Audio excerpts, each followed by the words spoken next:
આ દુનિયાનો કોઈ પણ વ્યક્તિ જો તમને પૂછે કે દુનિયાની સૌથી મોંઘામાં મોંઘી ગિફ્ટ શું છે, તો કદાચ તમારા મારા લિસ્ટની અંદર નામ હશે હીરા, મોતી, માણેક, જ્વેલરી, ઘણું બધું XYZ, ઘણું બધું કે જે સૌથી મોંઘી ગિફ્ટ પૈકીની અંદર આવતું હોય.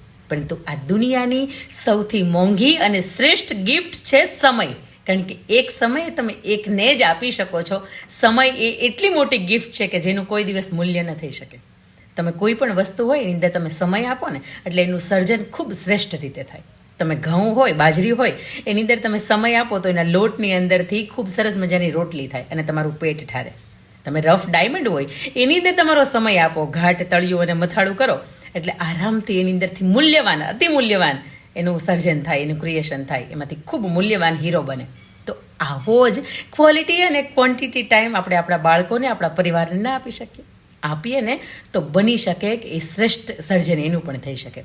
સ્વીડનની અંદર જોન નિગ્રેન નામના એક ખૂબ મજાના શિક્ષક, અને એમને જ્યારે પ્રધાનમંત્રી પદ ઓફર કરવામાં આવ્યું ત્યારે એ વ્યક્તિ એવું કહેશે કે માફ કરજો, હું આમાં સમય નહીં આપી શકું કારણ કે મારે આદર્શ બાપ બનવું છે.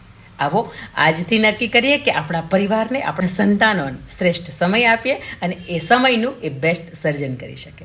જય હિન્દ, જય ભારત. અંકિતાની વાતો.